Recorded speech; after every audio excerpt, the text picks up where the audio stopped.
केंद्र सरकार में मंत्रिमंडल के सभी साथी,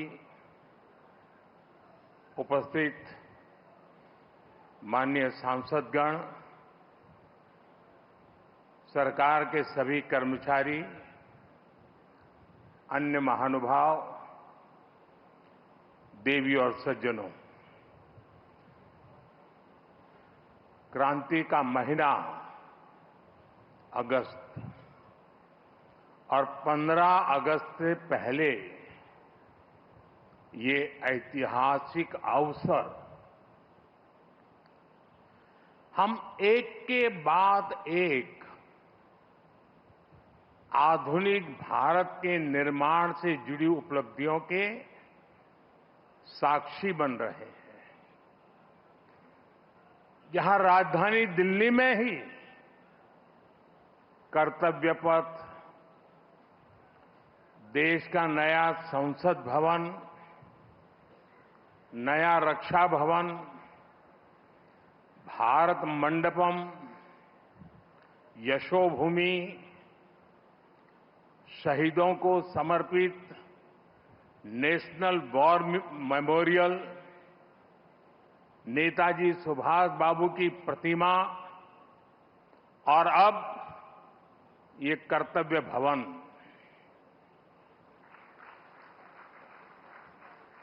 ये केवल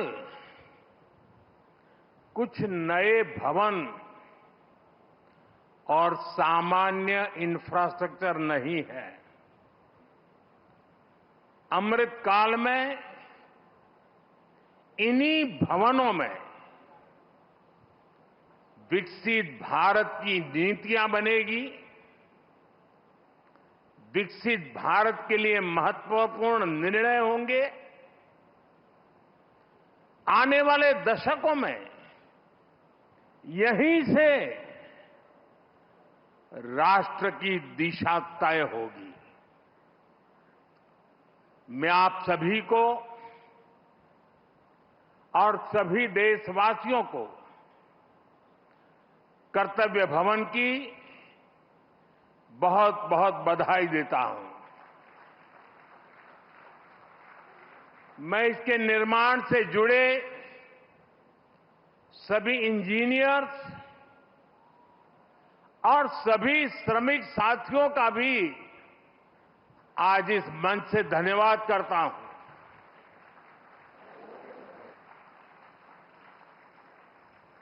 साथियों, हमने इस इमारत को बहुत मंथन के बाद कर्तव्य भवन नाम दिया है। कर्तव्य पथ, कर्तव्य भवन, ये नाम हमारे लोकतंत्र की, हमारे संविधान की मूल भावना का उद्घोष करते हैं। गीता में भगवान श्री कृष्ण ने कहा है, न मे पार्थ अस्ति कर्तव्यम त्रिषु लोकेषु किंचन नानवाप्तम अवाप्तव्यम वर्त एव च कर्मणि। अर्थात हमें क्या प्राप्त करना है, क्या प्राप्त नहीं करना है, इस सोच से ऊपर उठकर हमें कर्तव्य भाव से कर्म करना चाहिए। कर्तव्य भारतीय संस्कृति में ये शब्द केवल दायित्व या रिस्पॉन्सिबिलिटी तक सीमित नहीं है। कर्तव्य हमारे देश के कर्म प्रधान दर्शन की मूल भावना है।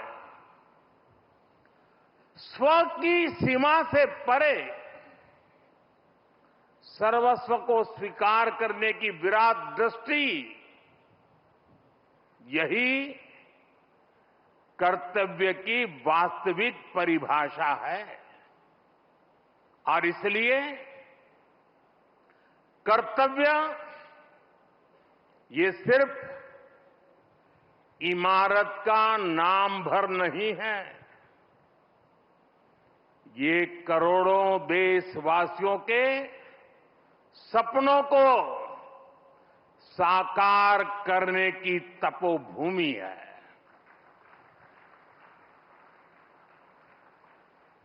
कर्तव्य ही आरंभ है,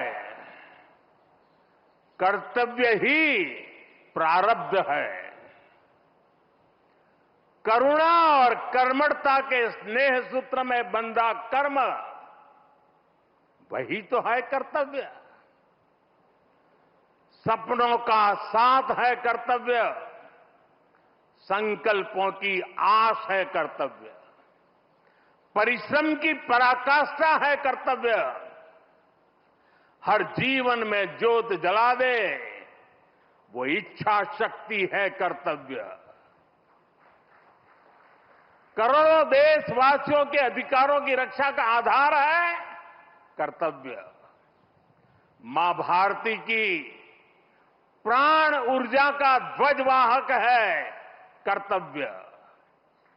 नागरिक देवो भव के मंत्र का जाप है कर्तव्य।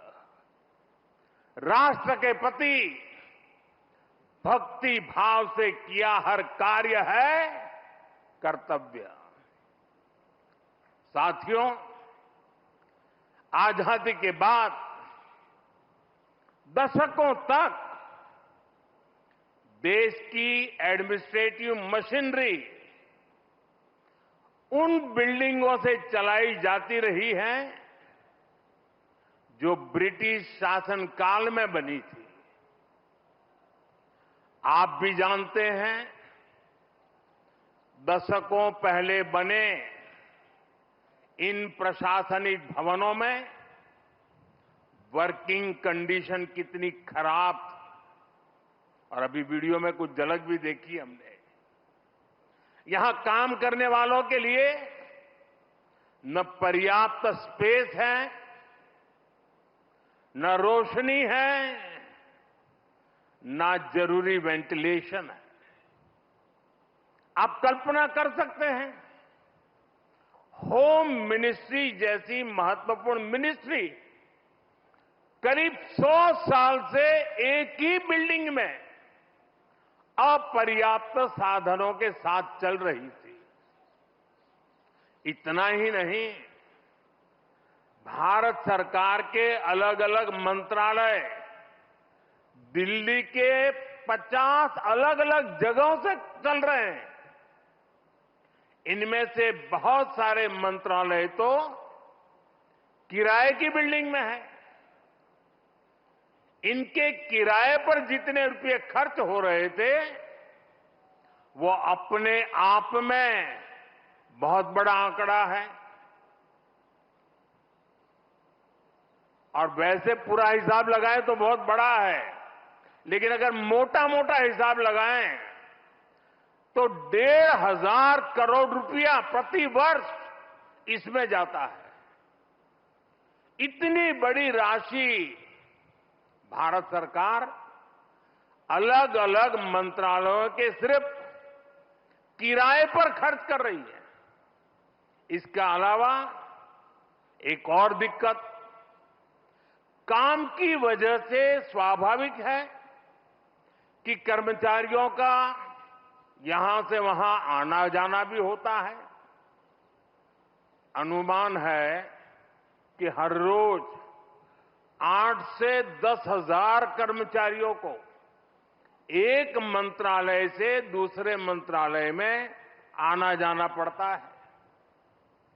अब इसमें भी सैकड़ों गाड़ियों का मूवमेंट होता है, खर्च होता है, सड़कों पर ट्रैफिक बढ़ता है, कितना समय खराब होता है। और इन सब से काम में भी इनएफिशिएंसी के सिवाय कुछ नहीं रहता है। साथियों, 21वीं सदी के भारत को 21वीं सदी की आधुनिक व्यवस्थाएं चाहिए, इमारतें भी चाहिए।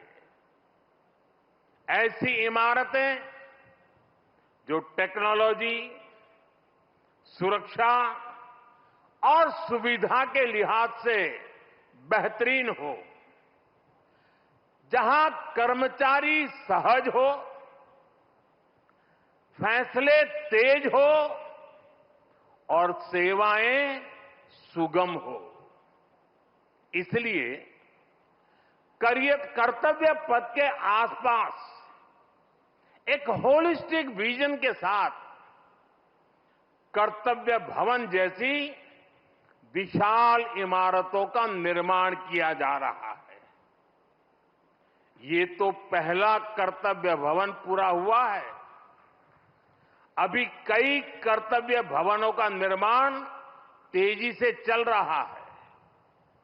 ये ऑफिसेस जब आसपास शिफ्ट होंगे, नजदीक नजदीक हो जाएगी, तो इससे कर्मचारियों को सही वर्क एनवायरनमेंट मिलेगा, जरूरी सुविधाएं मिलेगी, उनका टोटल वर्क आउटपुट भी बढ़ेगा और सरकार जो 1,500 करोड़ रुपए किराए पर खर्च कर रही है वो भी बचेगा। साथियों, कर्तव्य भवन की ये भव्य बिल्डिंग,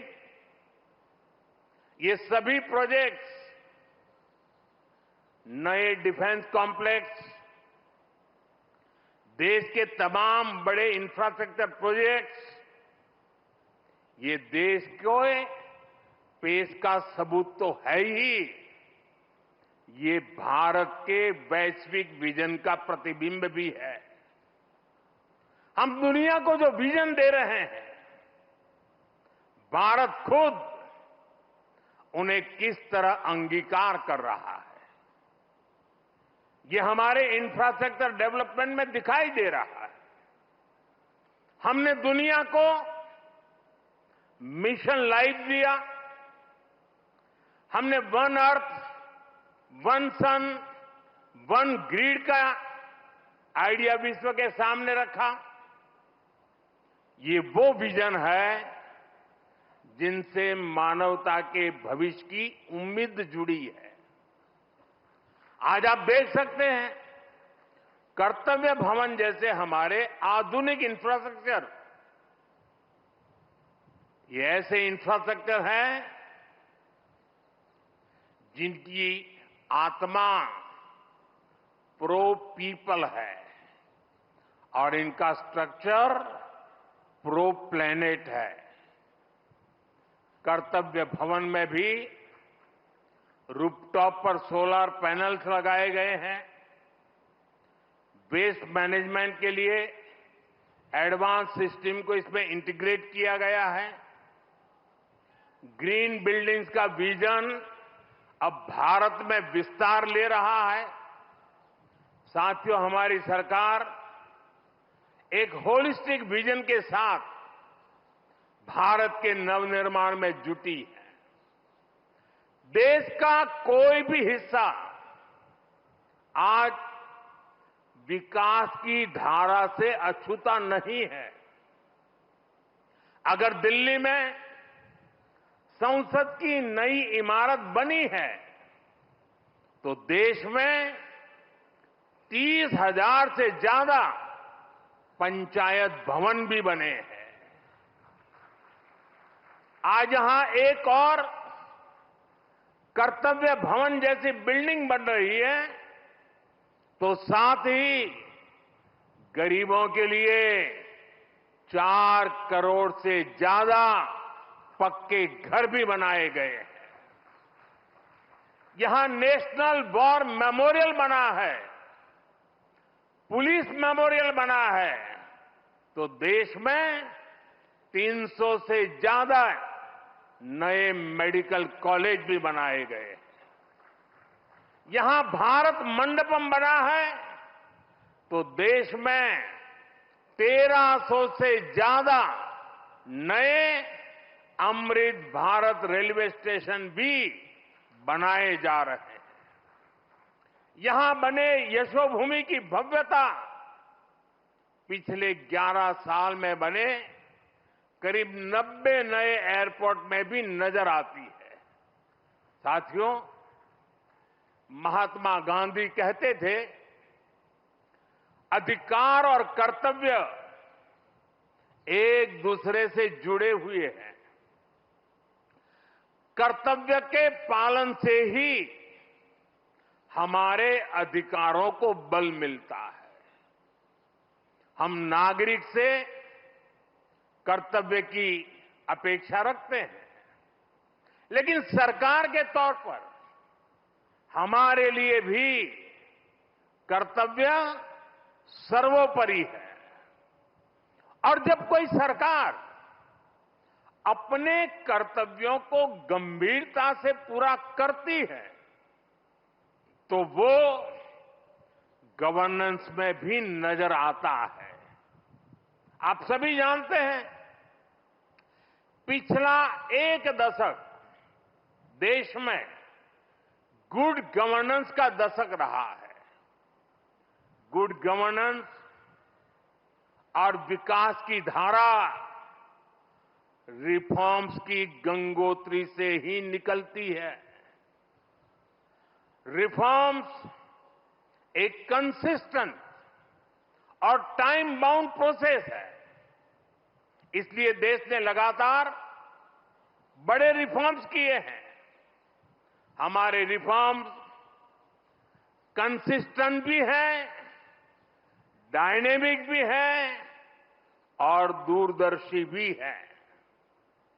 सरकार और जनता के बीच संबंधों को बेहतर बनाना, ईज ऑफ लिविंग को बढ़ाना, वंचितों को वरीयता, महिलाओं का सशक्तिकरण, सरकार की कार्यप्रणाली को बेहतर बनाना, देश लगातार इस दिशा में इनोवेटिव तरीके से काम कर रहा है। हमें गर्व है कि पिछले 11 साल में देश ने एक ऐसी शासन प्रणाली विकसित की है जो पारदर्शी है, संवेदनशील है और सिटीजन सेंट्रिक है। साथियों, मैं दुनिया के जिस भी देश में जाता हूं, वहां जनधन, आधार और मोबाइल जेम ट्रिनिटी की बहुत चर्चा होती है। दुनिया भर में उसकी प्रशंसा होती है।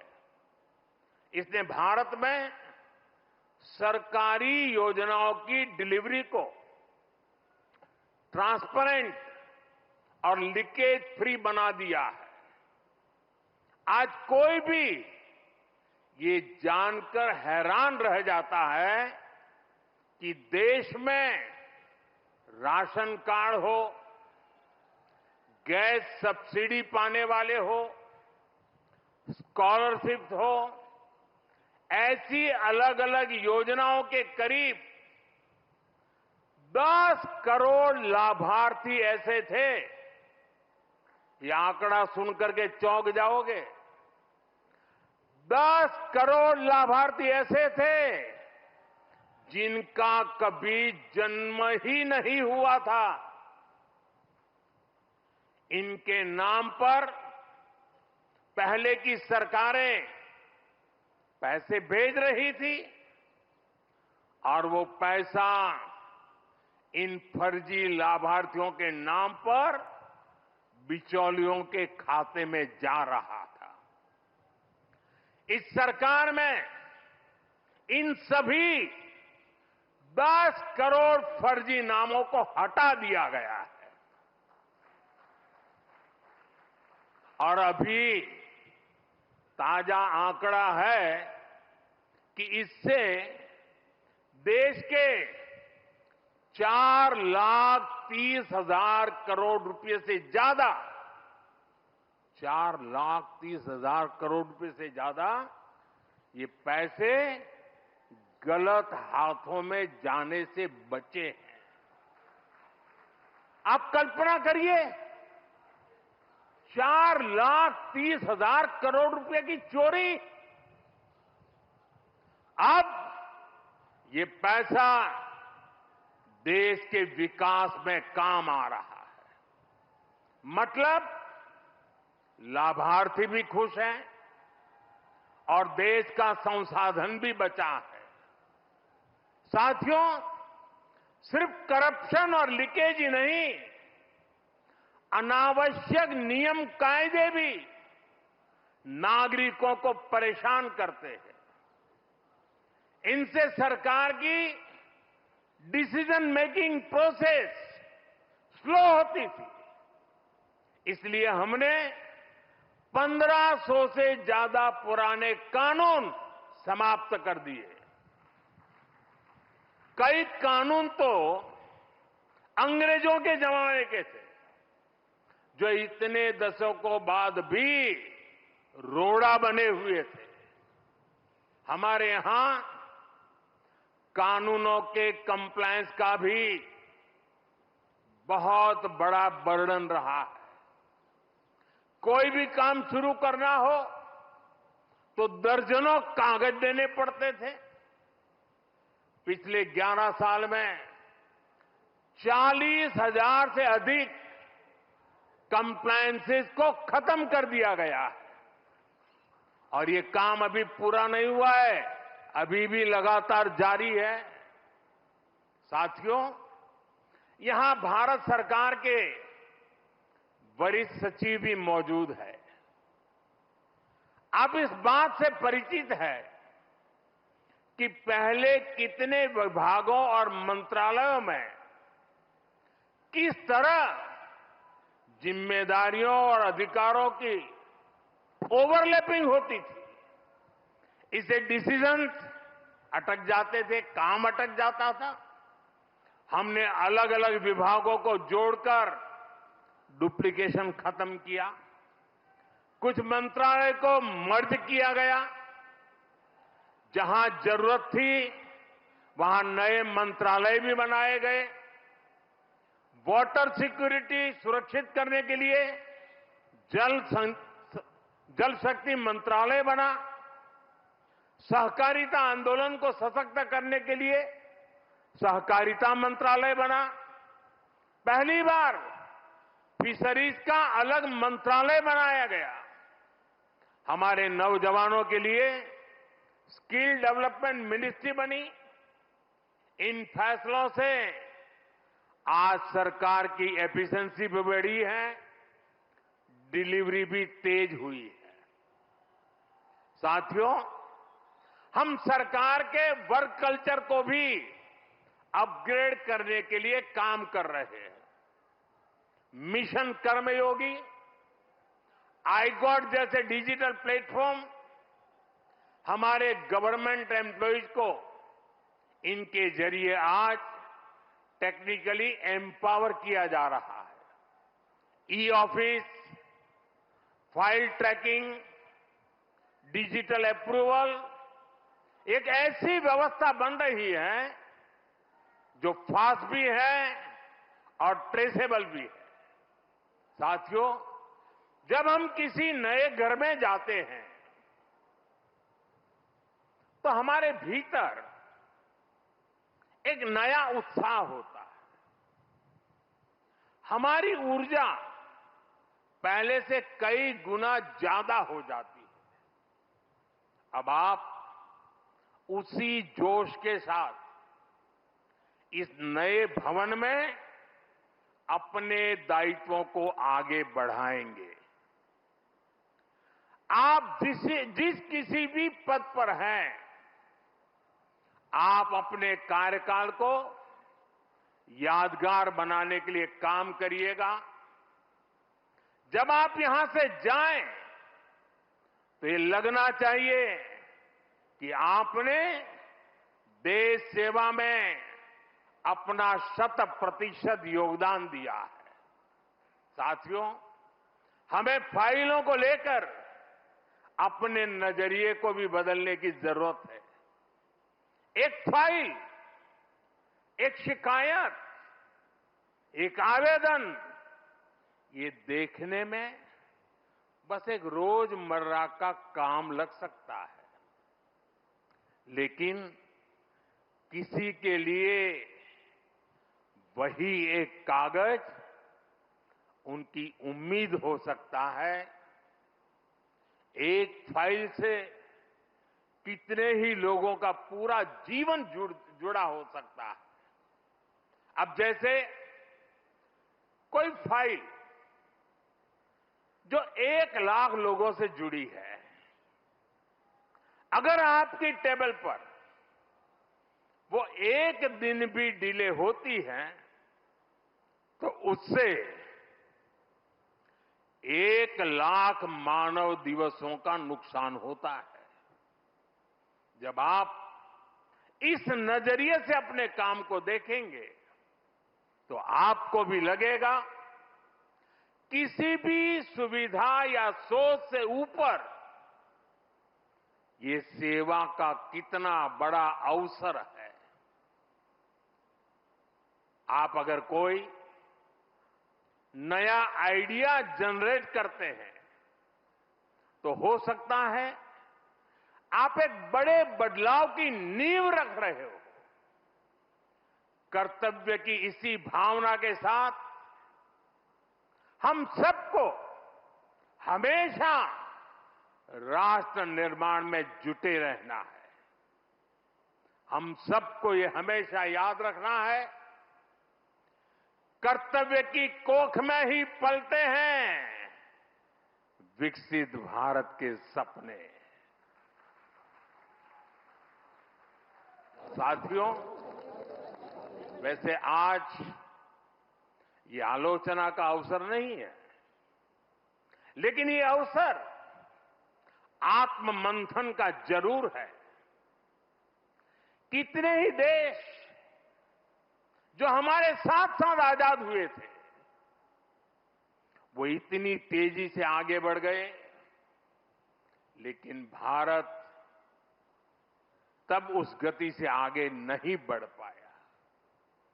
अनेक वजह रही होगी, लेकिन अब हमारा दायित्व है कि हम समस्याओं को आने वाली पीढ़ियों के लिए छोड़ करके न जाएं। पुराने भवनों में बैठकर हमने जो निर्णय लिए, जो नीतियां बनाई, उनसे 25 करोड़ देशवासियों को गरीबी से निकालने का हौसला मिला। 25 करोड़ लोगों का गरीबी से बाहर आना ये एक बहुत बड़ी सिद्धि है। लेकिन मैं हर काम के बाद भी कुछ न कुछ नया ही सोचता रहता। हम नए भवनों में ज्यादा एफिशिएंसी के साथ हमारी एफिशिएंसी बढ़ा करके जितना ज्यादा हम देश को दे सकते हैं, उस मिजाज से इस नए भवन में हम वो काम करके दिखाएंगे कि भारत को गरीबी से पूरी तरह मुक्त करना है।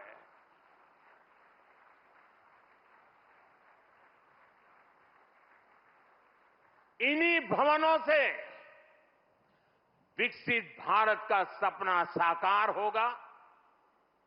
ये लक्ष्य हम सबके प्रयासों से ही पूरा होगा। हमें मिलकर भारत को दुनिया की तीसरी सबसे बड़ी इकोनॉमी बनाना है। हमें मिलकर मेक इन इंडिया और आत्मनिर्भर भारत की सक्सेस स्टोरी लिखनी है। हमारा संकल्प होना चाहिए, हम अपनी और देश की प्रोडक्टिविटी को स्केल अप करेंगे। जब टूरिज्म की बात हो, पूरी दुनिया से लोग भारत आए। जब ब्रांड्स की बात हो, तो दुनिया की नजर इंडियन ब्रांड्स पर जाए। जब एजुकेशन की बात हो, तो विश्व से स्टूडेंट्स भारत आए। हम भारत की ताकत को बढ़ाने के लिए क्या कुछ कर सकते हैं, ये भी हमारे जीवन का ध्येय होना चाहिए। साथियों, जब सफल राष्ट्र आगे बढ़ते हैं, तो अपनी सकारात्मक विरासत को त्यागते नहीं हैं, वो उसे संरक्षित करते हैं। आज विकास और विरासत के इसी विजन पर हमारा भारत आगे बढ़ रहा है। नए कर्तव्य भवन के बाद ये नॉर्थ और साउथ ब्लॉक भी भारत की महान विरासत का हिस्सा बनेंगे। नॉर्थ और साउथ ब्लॉक को देश की जनता के लिए युगे युगीन भारत इस संग्रहालय के रूप में बदला जा रहा है। देश का हर नागरिक यहां जा सकेगा, देश की ऐतिहासिक यात्रा के दर्शन कर सकेगा। मुझे विश्वास है हम सब यहां की विरासत को, यहां की प्रेरणाओं को साथ लेकर कर्तव्य भवन में प्रवेश करेंगे। मैं एक बार फिर देशवासियों को कर्तव्य भवन की बहुत बहुत बधाई देता हूं। बहुत बहुत धन्यवाद।